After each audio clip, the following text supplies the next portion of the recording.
ಓಂ ಶ್ರೀಯಪ್ಪತ್ತೇ ನಿತ್ಯಾ ಗಣಿತಗುಣಮಾಣಿಕ್ಯ ವಿಶದಪ್ರಭಾ ಜಾಲೋಲ್ಲಾಸೋಪಹತ ಸಕಲಾವದ್ಯ ತಮಸೇ ಜಗಜ್ಜನ್ಮಸ್ಥೇಮ ಪ್ರಳಯರಚನಾಶೀಲವಪುಷೇ ನಮೋ ಶೇಷಾಮ್ನಾಯ ಸ್ಮೃತಿಹೃದಯದೀಪ್ತಾಯ ಹರಯೇ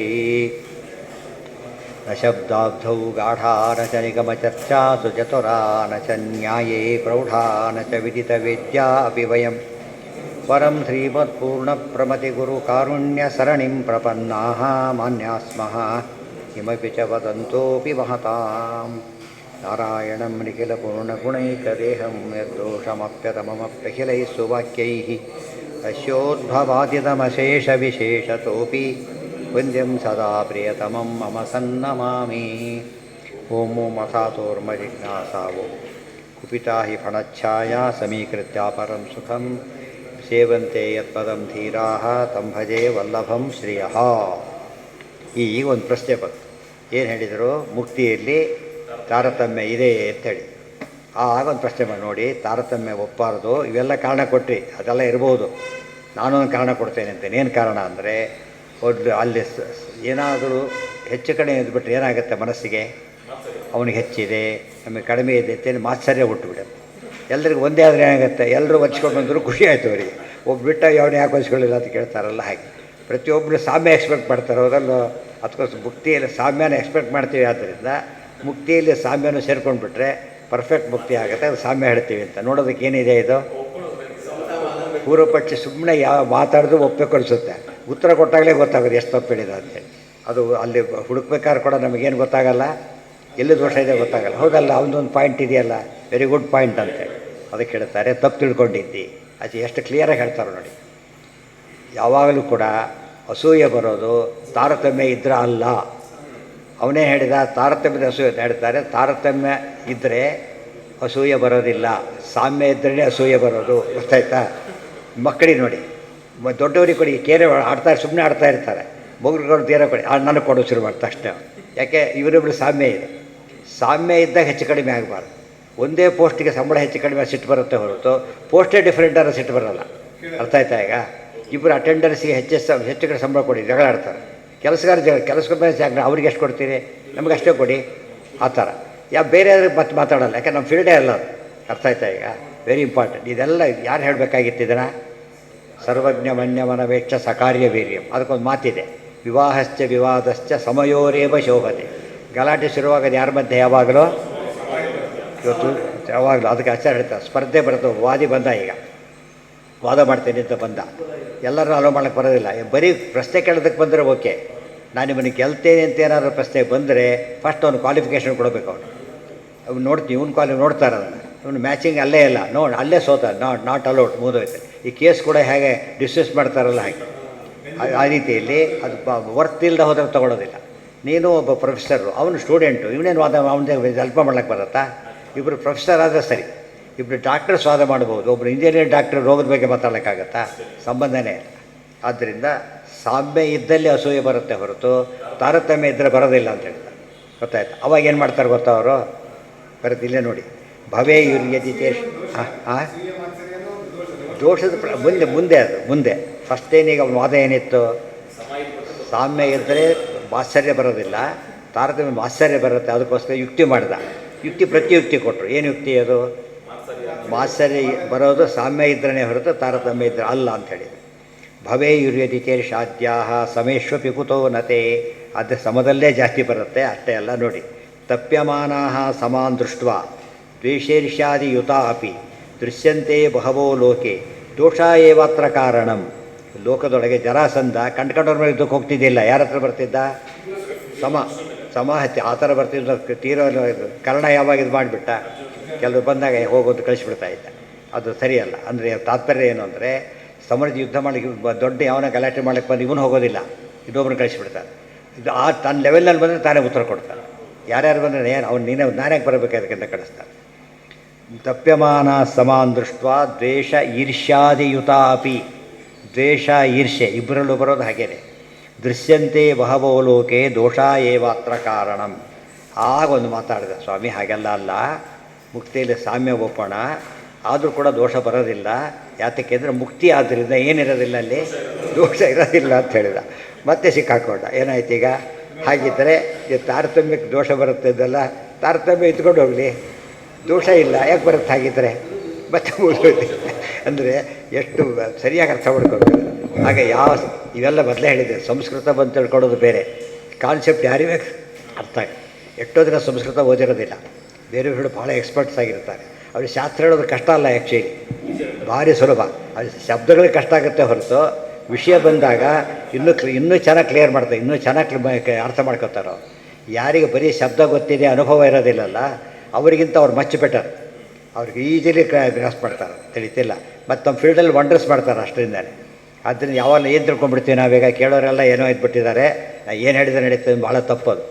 ಕೇಳೋರು ಬುದ್ಧಿ ಇರ್ತದೆ, ಶಬ್ದಜ್ಞಾನ ಇಲ್ಲದೆ ಇರ್ಬೋದು, ಬುದ್ಧಿ ಚೆನ್ನಾಗಿರುತ್ತೆ. ಆದ್ದರಿಂದ ಅವ್ರು ಏನು ಮಾಡ್ತಾರೆ, ಅವರು ಇದು ಸರಿ ಅಲ್ಲ ಇದು ಅಂತ ಹೇಳ್ತಾರೆ.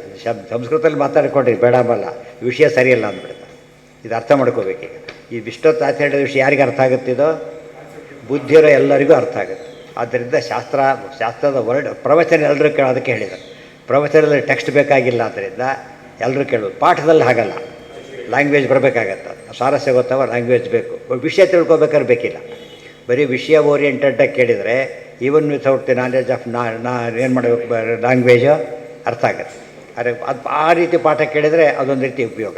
ಬಟ್ ಅದರಿಂದ ಏನು ಮಾಡೋಕ್ಕೆ ಬರೋಲ್ಲ, ಪುಸ್ತಕನೇ ಹುಡ್ಕೊಂಡು ಹೇಳೋಕ್ಕೆ ಬರೋಲ್ಲ ಅವ್ರಿಗೆ, ಅಷ್ಟೇ ಹೊರತು ವಿಷಯ ಹೇಳ್ಬೋದು, ಏನೂ ತೊಂದರೆ ಇಲ್ಲ. ಎಷ್ಟೋ ಜನ ಫಾರಿನರ್ಸ್ ಎಲ್ಲ ನಮ್ಮ ಸಿದ್ಧಾಂತ ಬಗ್ಗೆ ಬರೆದಾಗ ಹಿಂದೆ ಬರೆದವ್ರು ಕಡಿಮೆ, ಆ ವಿಚಾರ ಬೇರೆ. ಬೇರೆ ಬಗ್ಗೆ ಸಂಸ್ಕೃತ ಬಂದು ಬರೆದವರಲ್ಲ ಅವರೆಲ್ಲ ಕೂಡ, ಸಂಸ್ಕೃತದಿಂದ ಬೇರೆ ಟ್ರಾನ್ಸ್ಲೇಷನ್ ಅದನ್ನು ಓದಿ ಫಸ್ಟ್ ಕ್ಲಾಸ ಪುಸ್ತಕ ಬರೆದಿದ್ದಾರೆ. ಇದು ಸರಿ ಹೋಗಲ್ಲ ಅಂತ ಬರೀತಾರೋ. ಎಷ್ಟೋ ಕಡೆ ಮಾಯಾ ಶಬ್ದಕ್ಕೆ ಗೀತೆಯಲ್ಲಿ ಹಾಗೆ ಅವಿದ್ಯಾತೆ ಮಾಡ್ಲಿಕ್ಕೆ ಬರೋದಿಲ್ಲ, ಎಲ್ಲಿ ಮಾಡ್ಲಿಕ್ಕೆ ಬರೋದು ತೋರಿಸಿ ಅಂತ. ಯಾಕೆಂದರೆ ಬರೋ ಕಾಂಟೆಕ್ಸ್ಟೇ ಇಲ್ಲ ಅದು ಬರಲಿಕ್ಕೆ. ನಾ ಸಂಭವಾಮಿ ಆತ್ಮ ಮಾಯೆ ಅಂತ ಕೃಷ್ಣ ಹೇಳಿದರೆ, ಮಾಯಕ್ಕೆ ಕಪಟ ಅಂತ ಹೇಗೆ ಅರ್ಥ ಮಾಡ್ತೀರಿ? ನಾನು ಇಚ್ಛೆಯಿಂದ ಬರ್ತೇನೆ ಎಂಬ ಅರ್ಥ ಸರಿ ಹೋಗುತ್ತೆ, ಆಚಾರ ಬರೋದ ಅರ್ಥ ಅದು ತಿಳಿತಾ. ಅದು ಬೇರೆಯವರವರು, ನಮ್ಮವ್ರು ಅಲ್ಲೇ ಅಲ್ಲ, ವಿಷಯ ಅರ್ಥ ಆಗುತ್ತೆಲ್ಲ ಹಾಗೆ. ಎಷ್ಟೋ ಜನ ಬೇರೆಯವ್ರ ಗೀತೆಯನ್ನು ಭಾರಿ ಹೊಗಳು ಬರೀತಾರೆ ಬೇರೆ ದೇಶದವರು. ಆದರೆ ಸಂಸ್ಕೃತ ಬರೋದಕ್ಕಿಂತ ಹೆಚ್ಚಾಗಿ ಏನು ಅರ್ಥ ಆಯ್ತು ಅವರಿಗೆ? ಅದರ ಕಾಂಟೆಂಟು ಕಾನ್ಸೆಪ್ಟ್ ಅರ್ಥ ಆಯಿತು. ಅದಕ್ಕೆ ಆ ದೃಷ್ಟಿಯಲ್ಲಿ ಓದೋ ಅಭ್ಯಾಸ ಮಾಡಬೇಕು. ಯಾರಿಗೆ ಸಂಸ್ಕೃತ ಭಾಷೆನೇ ಬರೋದಕ್ಕೆ ಸಾಧ್ಯ, ಬಂದರೆ ಭಾರಿ ಒಳ್ಳೆಯದು, ಸಂಶಯ ಇಲ್ಲ. ಆದರೆ ಬರೋದಿಲ್ಲ ಅಂಥೇಳಿ ವಿಚಾರ ಮಾಡೋದು ಬಿಟ್ಬಿಡ್ಬಾರ್ದು. ತಪ್ಯಮಾನಾ ಸಮಾನ್ ದೃಷ್ಟ ದ್ವೇಷೈರ್ಷಾದಿಯುತಾ ಅಪಿ ದೃಶ್ಯಂತೆ ಬಹವೋ ಲೋಕೆ ಕಾರಣ ದೋಷ ಏವಾತ್ರ ಕಾರಣ. ಇವತ್ತು ನಮ್ಮಲ್ಲೇನೇ ತಗೊಳ್ಳಿ, ಎಲ್ಲಾದರೂ ಕೂಡ ಎಲ್ಲರಲ್ಲೂ ಗಲಾಟೆ ಆಗುತ್ತಾ? ಆಗೋದಿಲ್ಲ. ಎಲ್ಲರಲ್ಲೂ ತಾರತಮ್ಯದಲ್ಲಿ ಗಲಾಟೆ ಆಗುತ್ತೆ. ಆಫೀಸ್ನಲ್ಲಿ ಹೊಂದಾಣಿಕೆಯಿಂದ ಕೆಲಸ ಮಾಡ್ತಾರೋ ಇಲ್ವೋ? ಡ್ರೈವರಿಗೆ ಕೆಲಸ ಮಾಡ್ತಾರೆ, ಕಣ್ಕೊಂಡು ಎಲ್ಲಿ ಗಲಾಟೆ ಬರೋದೇ ಇಲ್ಲ ಗಲಾಟೆ. ಅವ್ರ ಸಂಬಳ ಡೆಫಿನೆಟ್ಲಿ ಬೇರೆ ಇರುತ್ತೆ, ಗೊತ್ತಾಯ್ತಾ? ಆದರೆ ಗಲಾಟೆ ಆಗೋದೇ ಇಲ್ಲ. ಎಲ್ಲಿ ಗಲಾಟೆ ಆಯಿತು? ಇಂಥ ಸಾಮ್ಯ ಬಂದ ಮಾತ್ರ ಗಲಾಟೆ ಆಗುತ್ತೆ. ದೃಶ್ಯಂತೆ ಬಹವೋ ಲೋಕೆ ದೋಷ ಏವಾತ್ರ ಕಾರಣಂ ಯದಿ ಇತಿ ಯದಿ ನಿರ್ದೋಷತಾ ತತ್ರ ಕಿಮಾಧಿಕ್ಯೇನ ದೃಶ್ಯತೆ. ನೋಡಿ, ಅಲ್ಲಿ ದೋಷ ಇರೋದಿಲ್ಲ, ಆದರೆ ತಾರತಮ್ಯ ಎದುರು ದೋಷ ಇರೋದಿಲ್ಲ. ನಿನ್ನ ಮಾತಿಗೆ ನೀನೇ ಉತ್ತರ ಕೊಟ್ಟಂತೆ ಆಯಿತು ಅಂತ ಹೇಳ್ತಾರೆ. ಯದಿ ಅನ್ಯದರ್ಶನಾಭಾವಾದ್ ಈರ್ಷ್ಯಾದಿರ್ವಿನಿವಾರ್ಯತೆ ಅದರ್ಶನಾದರಾತ್ಯಾದಿ ಕಥಂ ತೇನ ನಿವಾರ್ಯತೆ. ಅದರ್ಶನಾತ್ ಏನಿದೆ, ಬಿಟ್ಟೋಗಿದೆ ಏನೋ ಅಲ್ಲಿ ಬಂದೆ ಅಲ್ಲ ಅದರ್ಶನ ಅಲ್ಲ ಅನಾದರ ಸರಿ, ಅದು ಆದರ್ಶ ಸರಿ ಇಲ್ಲ, ಅದು ಬೇರೆ ಪುಸ್ತಕ. ಅದರ್ಶ ಬಂದೆ ಇಲ್ಲಿ ನೋಡಿ, ಇಲ್ಲಿ ನೋಡೋಣ ತಡೀರಿ. ಏವ ಮನ್ಯದರ್ಶನ ಭಾವೇನ ತೇಷಾದಿಗಮ್ಯವರಯತ ಸುಖಭಾವ ಅತಿಪಾದೇನ. ಅದರ್ಶನ ಅಲ್ಲ, ಬೇರೆ ಇದೆ, ಅರತ್ಯಾದಿ. ಅದರ್ಶನಾತ್ ಅವ ಸರಿ ಹೋಗುತ್ತೆ. ಅದರ್ಶನಾತ್ ಅರತ್ಯಾದಿ ಕಥಂ ತೇನ ನಿವಾರ್ಯತೆ. ಈಗ ಅದ್ವೈತಿಗಳು ಎಂಟರಾದರು. ಅವ್ರು ಹೇಳ್ತಾರೆ, ನೋಡಿದ್ರಾ, ಇದು ತಾರತಮ್ಯ ಸಾಮ್ಯ ಅಂತ ಜಗಳಾಡ್ತಾ ಇದ್ದೀರಿ, ಅದಕ್ಕೆ ನಾವು ಗಲಾಟೆನೇ ಮಾಡಿಕೊಟ್ಟಿಲ್ಲ. ಏನು ಮಾಡಿದ್ವಿ ನಾವು? ಒಬ್ಬನೇ ಇರೋದಿಲ್ಲ. ಅವಾಗ ಏನಾಗಲ್ಲ, ಯಾರು ಇಲ್ಲೇ ಇಲ್ವಲ್ಲ, ಅವಾಗೇನಿಲ್ಲ, ಜಗಳನೂ ಇಲ್ಲ, ಅದು ಏನೇನೂ ಇರೋದಿಲ್ಲ, ಆರಾಮಿರ್ಬೋದು. ಹೌದೋ ಅಲ್ಲೋ? ನೋಡಿ ಎಷ್ಟು ಚೆನ್ನಾಗಿದೆ.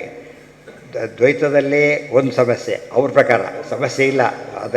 ಅದ್ವೈತ ವಿಶ್ರಾದ್ವಲ್ಲೂ ಸಮಸ್ಯೆ, ನಮಗೆ ಸಮಸ್ಯೆನೇ ಇಲ್ಲ. ಇಬ್ಬರು ಇದ್ದರೆ ಸಮಾನೋ ತಾರತಮ್ಯನೋ ಏನೇನೋ ಯೋಚನೆ ಮಾಡಬೇಕು. ಒಬ್ಬರೇ ಇದ್ದರೆ ಏನೂ ಇಲ್ಲ, ತಕ್ಷಣ ವಿಚಾರ ಉತ್ತರ ಕೊಡ್ತಾರೆ ಆಚಾರ್ಯ. ಹೌದಾ? ನೋಡು, ಇದು ದೊಡ್ಡ ಡೇಂಜರ್ ಇದೆ. ಏನು ಗೊತ್ತಾ? ಅದರ್ಶನಾತ್ ಮುಂದೆ ಹೇಳ್ತಾರೆ, ಅರತ್ಯಾದಿ ಕಥಂ ತೇನ ನಿವಾರ್ಯತೆ. ಒಬ್ಬರೇ ಕೂತ್ರೆ ಬೋರ್ ಹೊಡಿಯುತ್ತೆ ಅವರಿಗೆ, ಗೊತ್ತಾಯ್ತಾ? ಒಬ್ಬರೇ ಕೂತ್ರೆ ಏನಾಗುತ್ತೆ?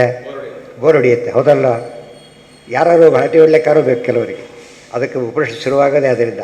ಇದು ಹೇಳಬೇಕಾದ್ರೆ ಒಬ್ಬರೇ ಇದ್ದರು ಬ್ರಹ್ಮದೇವರು, ಅವ್ರೇನು ಮಾಡಿದ್ರಾಗ ಎಂಜಾಯ್ ಮಾಡಬೇಕಾಯ್ತು, ಇನ್ನೊಬ್ಬರು ಬಂದರು ಅಂತ ಹೇಳೋದಿಲ್ಲ. ಹಾಗೆ ಒಬ್ಬರೇ ಇದ್ದಾಗ ಏನು ಹುಟ್ಟೋದಿಲ್ಲ, ಆನಂದ ಹುಟ್ಟೋದಿಲ್ಲ. ಕೊನೆ ಸರ್ತೆ ಎಷ್ಟೋ ಸರ್ತಿ ಒಬ್ಬ ಇವನು ಏನೋ ಅವಾರ್ಡ್ ಬಂದುಬಿಡುತ್ತೆ, ಒಬ್ಬ ಶತ್ರುವಾರು ಇರಬೇಕು ಅನಿಸುತ್ತೆ ಅವ್ರಿಗೆ. ಯಾತಕ್ಕೆ?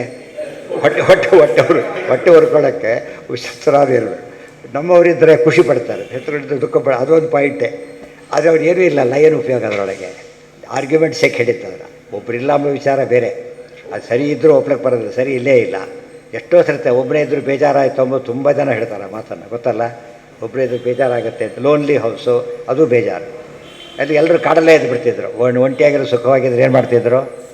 ಕಾಡಲ್ಲಿರ್ತಿದ್ರು. ಬೇರೆ ಮನೆ ಕಾನ್ಸೆಪ್ಟೇ ಬರ್ತಿದ್ದಿಲ್ಲ. ಹಾಗಿದ್ದರೆ ಮನೆಗಿನೇ ಏನೂ ಬರ್ತಿರಲಿಲ್ಲ. ಆದ್ದರಿಂದ ಸರಿಯಲ್ಲ. ಒಟ್ಟು ಎಲ್ಲ ಪಾಯಿಂಟು ಕ್ಲಿಯರ್ ಆಯ್ತು. ಈಗ ತಾರತಮ್ಯ ಒಪ್ಪಿದರೆ ಪ್ರಾಬ್ಲಮ್ ಬಂದ, ಸಾಮ್ಯ ಒಪ್ಪಿದರೆ ಪ್ರಾಬ್ಲಮ್ ಜಾಸ್ತಿ ಎಂದಿ. ಅಲ್ಲಿ ದೋಷ ಇಲ್ಲ, ಪ್ರಮಾಣ ಬೇಕು ಹೇಳಿದ ಪ್ರಮಾಣ ಬೇಕಾದಷ್ಟು ಹೇಳಿದ್ವಿ. ಆಮೇಲೆ ಒಂದು ದೋಷ ಇಲ್ಲ ಅಂತ ಆ ಕಾಡು ನಮಗೆ ಚೆನ್ನಾಗಿ ಸೂಟ್ ಆಗುತ್ತೆ ಅಂದರು. ಇನ್ನೊಬ್ರು ಅಡ್ವಾಂಟೇಜ್ ತೊಗೊಳಕ್ಕೆ ಬಂದರು. ಒಬ್ಬನೇ ಇದ್ದರಿಂದ ಇನ್ನೂ ಡೇಂಜರ್, ಅದು ಪ್ರಶ್ನೆನೇ ಬರೋದಿಲ್ಲ. ಆದ್ದರಿಂದ ತೊಗೊಂಡು ಏನು ಮಾಡಿ, ಕೆಟ್ಟದ್ದು ಹೇಳ್ತಾರೆ, ತೊಗೊಂಡು ಏನು ಮಾಡಲಿ ನಾನೀಗ, ಯಾರು ಇಲ್ಲೇ ಇಲ್ಲ, ಏನು ಮಾಡಲಿ ನಾನು ಅಂತ ಕೇಳ್ತಾರೆ. ತೊಗೊಳ್ಳೋಕ್ಕೂ ಮನಸ್ಸಿಲ್ಲ, ಕೊಡೋಕ್ಕೆ ಯಾರೂ ಇಲ್ಲ, ಏನು ಮಾಡೋಕ್ಕಾಗಲ್ಲ. ಅದು ಜಸ್ಟ್ ಇಮ್ಯಾಜಿನ್ ಮಾಡಿದರೆ ಸಾಕು, ಏನಾಗುತ್ತೆ ಅವನಿಗೆ? ಭಯ ಆಗುತ್ತೆ. ಒಬ್ಬನೇ ಇದ್ದರೆ ಎರಡು ಪ್ರಾಬ್ಲಮ್ ಇದೆ. ಒಂದು ಎಂಜಾಯ್ಮೆಂಟ್ ಇಲ್ಲ, ಅಲ್ಲ ಭಯ ಶುರುವಾಗುತ್ತೆ, ಭಯ ಬರುತ್ತೆ ಅವ್ರಿಗೆ. ಒಂಟಿ ಜೀವ ಎಷ್ಟೋ ಜನ ಇತ್ತು, ಎಲ್ಡ್ರಸ್ ಆಗಿರೋದು ಹಾಗೇ. ಮಕ್ಕಳೆಲ್ಲ ಔಟ್ ಆಫ್ ರೀಚ್ ಇರ್ತಾರೆ, ಇವರು ಬೋರ್ ಹೊಡೆದು ಬಿಡುತ್ತೆ ಎಷ್ಟೊತ್ತು. ನಾಳೆ ದಿವಸ ಮುಂದಿನ ಭಾಗ. ಸೊ ಏನಾಯ್ತು, ಮುಕ್ತಿಯಲ್ಲಿ ಏನಿದೆ ಅಂತ ತೊಟ್ಟಿನ ಮೇಲೆ ತಾರತಮ್ಯ ಇದೆ, ಯಾವ ದೋಷಕ್ಕೂ ಅವಕಾಶನೇ ಇಲ್ಲ ಅಂತ ಪೂರ್ವಾಯಿತು. ನೆಕ್ಸ್ಟ್ ಇಶ್ಯೂ ನಾಳೆ. ಓಂ ನಾರಾಯಣ ಅರತಿ, ಅದು ಸರಿ ಇದೆ, ಅದು ಸರಿ. ಅದರ್ಶನಾತ್ ಅರತ್ಯಾದಿ, ಅದರ್ಶನಾತ್ ಅರತ್ಯಾದಿ. ಅರತಿ ಅಂದ್ರೇನು? ಆನಂದ ಪಡೆದಿರುವಿಕೆ. ಒಬ್ಬನೇ ಇದ್ದಾಗ ಅದರ್ಶನ, ಯಾರು ಕಾಣದೆ ಹೋದಾಗ ಏನಾಗುತ್ತೆ? ಆನಂದ ಸಿಗೋದಿಲ್ಲ. ಇನ್ನೂ ಎಷ್ಟೋ ಸಹಿತ ಇವತ್ತು ಒಳ್ಳೆ ನ್ಯೂಸ್ ಸಿಕ್ಕಿದೆ ಅವನಿಗೀಗ, ಯಾರಿಗೂ ಹೇಳಬೇಕು ಅಂತಿದ್ದಾನೆ, ಸಿಗ್ತಾ ಇಲ್ಲ. ಏನು ಮಾಡ್ತಾನಾಗ? ಅದೇ ದುಃಖ ಶುರುವಾಗುತ್ತೆ. ಯಾರು ಸಿಗ್ತಾ ಇಲ್ವಲ್ಲ, ಹೇಳಬೇಕು ನಾನೀಗ, ಅರ್ಜೆಂಟ್ ಬೇಕಾದ್ರೆ ಹೇಳಬೇಕು, ಖುಷಿ ಹಂಚ್ಕೋಬೇಕು. ಸೋಷಿಯಲ್ ಲೈಫ್ ಇರೋದೇ ಅದಕ್ಕೋಸ್ಕರ. ಹೌದು ಹೌದು.